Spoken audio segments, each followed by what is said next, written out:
Les rideaux sont tombés sur la 9e session de l'Assemblée générale de l'IRENA, l'agence internationale en charge des énergies renouvelables. Le nouveau directeur élu est connu, il nous vient de l'Italie et il a pour nom Francesco La Camera. Et aujourd'hui, nous allons faire le point de cette 9e Assemblée générale de l'IRENA avec mon invité qui nous vient du Maroc. Merci beaucoup, monsieur Mohamed Ali Zerouali, d'être mon invité. Au bout de cette 9e Assemblée générale de l'IRENA, diriez-vous que les fruits ont tenu la promesse des fleurs? Oui, totalement. Je pense que c'est une très belle consécration. Les débats étaient extrêmement fructueux, capitalisant sur l'expérience et sur les résultats acquis par le mandat de M. Adnan Amin. Et nous projetons vers l'avenir avec optimisme, avec engagement et de manière extrêmement positive. Aujourd'hui, je pense qu'il y a un nouvel élan qui est en train d'être enclenché, permettant de rester dans la continuité de ce qui a été fait auparavant et permettant d'accélérer le développement des énergies renouvelables un peu partout dans le monde et principalement sur notre continent qui est l'Afrique. Je pense que M. Francesco La Camera, lors de son discours de présentation, a bien souligné l'importance d'adresser les différents défis qui existent en Afrique, qu'ils soient au niveau des capacités, du savoir-faire, permettant de développer des centrales d'énergie renouvelables, qui soit au niveau technique, en termes de maturité des technologies, ou qui soit encore, pour terminer le triptyque, qui soit au niveau financier, pour mobiliser les financements les plus compétitifs permettant de réduire le coût du kilowattheure au profit de notre population. Donc ces différents défis seront adressés lors du prochain mandat, en apportant encore plus de support aux pays demandeurs afin d'accélérer le développement, comme je l'ai dit, des énergies renouvelables au profit de toutes les populations, qu'elles y aient accès en baissant les prix ou qu'elles n'y ont pas l'accès en leur donnant l'accès à cette électricité à bas coût. Monsieur Francesco La Camera, il est italien, donc il est européen. Pensez-vous que si on change de direction géographique, on a un petit peu plus d'espoir pour les pays francophones, les pays en développement surtout? Je pense que la précédente équipe a démontré qu'elle n'a laissé en marge aucun pays, quelle que soit sa langue ou sa culture ou sa position géographique. Et qu'aujourd'hui, je pense que cette nouvelle équipe travaillera dans la continuité dans l'ancienne équipe. Le fait que ce soit un Européen proche de notre culture et proche de nous géographiquement nous donnera en effet beaucoup plus de facilité à rentrer en contact et puis à mobiliser les différents outils que propose l'IRENA au profit de nos stratégies énergétiques nationales, régionales et continentales. Je pense aussi que de par sa présentation, comme il l'a présenté, M.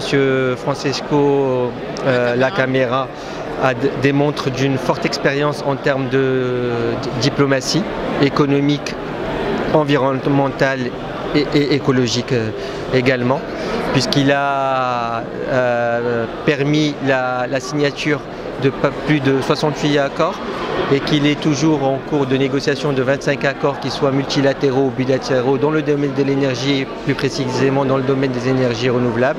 Donc je pense que son expérience sera bénéfique pour toutes les nations et particulièrement en effet pour les zones géographiques les plus proches. Nous allons parler maintenant du Maroc. Où est-ce que le Maroc en est en termes de transition énergétique?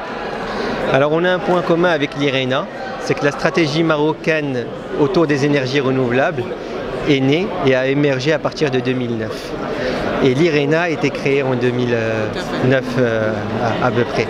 Donc on voit là en fait qu'il y a eu à un moment donné un déclic, une rupture qui a fait que certaines initiatives et certains pays se sont lancés avant les autres de manière précurseur mais aussi audacieuse et ambitieuse dans le développement de technologies qui sont futuristes et qui demandaient qu'à gagner en maturité et en compétitivité économique, ce qui est aujourd'hui évident mais qui ne l'était pas il y a encore 10 ans.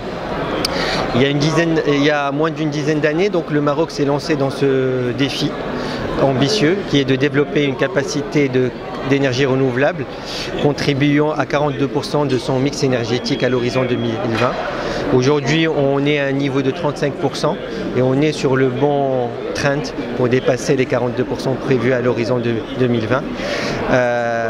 Fort de ces réussites et de cette dynamique positive qui a été enclenchée par le Maroc, Sa Majesté, que Dieu l'assiste, nous a assigné un nouvel objectif qui est de 52% à l'horizon 2030.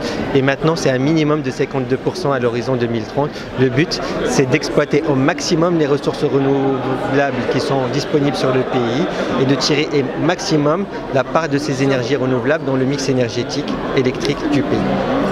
Alors, au cours de cette 9e session, l'Institut de la francophonie pour le développement durable a jugé utile d'organiser une concertation pour les pays francophones et voir dans quelle mesure est-ce qu'ils pourraient mieux intégrer le système et mieux postuler aussi pour briser la barrière de la langue. Est-ce que vous diriez que pour la 10e session, c'est une initiative à réitérer? En effet, toutes les initiatives qui visent à intégrer ou à mobiliser de manière inclusive les pays désireux de développer les énergies renouvelables, désireux de contribuer à cette transition écologique et environnementale, désireux de s'engager dans une révolution verte qui pourrait être africaine, sont les bienvenus. Aujourd'hui, il ne faut pas oublier que l'Afrique vit un paradoxe qui est extrêmement alertant. Nous sommes à la fois le continent qui souffre d'un manque d'accès à l'électricité chronique, un continent où l'accès à l'électricité est le plus cher. Et en même temps, nous sommes le continent qui a les meilleures ressources renouvelables. La technologie est là, les financements sont là. Donc c'est un cocktail qu'il va falloir faire pour permettre que les choses puissent s'engager de manière positive et lancer cette dynamique de développement des énergies renouvelables. L'IRENA pourra définitivement contribuer à favoriser le partage du savoir-faire, le partage de l'expérience. Il ne faut pas recommencer les choses dès le début. Il faut capitaliser sur les erreurs qu'ont fait les gens avant, parce que nous sommes dans un domaine qui est peut-être unique de par deux caractères, si vous me permettez. Le caractère de la paix. Les énergies renouvelables, elles sont disponibles pour tout le monde. Quand elles sont perdues pour un pays, elles sont perdues pour l'autre. Donc il y a une dimension de paix dans le développement des énergies renouvelables. Et cette dimension de paix amène une autre dimension qui est économique. Puisqu'il n'y a pas de rareté dans les énergies renouvelables, il n'y a pas de compétition dans la possibilité d'exploiter ces énergies renouvelables. Un pays qui a réussi à exploiter ces énergies renouvelables à un certain prix, il demande au pays suivant d'exploiter les siennes à un prix encore plus compétitif. Et c'est en enclenchant cette innovation dans les process, dans les technologies, pays par pays, de manière séquentielle, que le premier pays pourra bénéficier à son tour de l'expérience des autres pays pour faire baisser les prix. Donc nous sommes dans un domaine où la coopération est cruciale et ne peut être que bénéfique à toute notre population et à toute notre stratégie. Et nous avons aussi également un défi. C'est que nous avons raté plusieurs révolutions en Afrique, parlons franchement. Nous avons raté la révolution industrielle, nous avons raté la révolution des NTIC. Aujourd'hui, on trouve des gens qui ont peut-être 2 téléphones portables. D'accord, c'est notre manière de contribuer à la révolution des nouvelles technologies en étant purement acheteurs. Aujourd'hui, nous avons l'opportunité d'être acteurs concrets et total dans cette révolution verte. C'est à nous de saisir cette opportunité.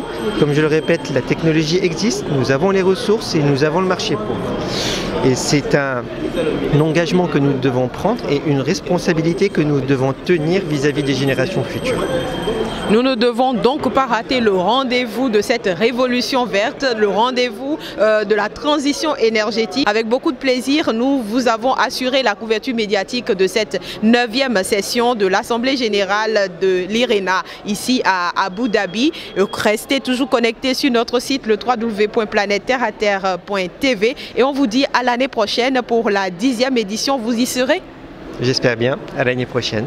À l'année prochaine. Au revoir.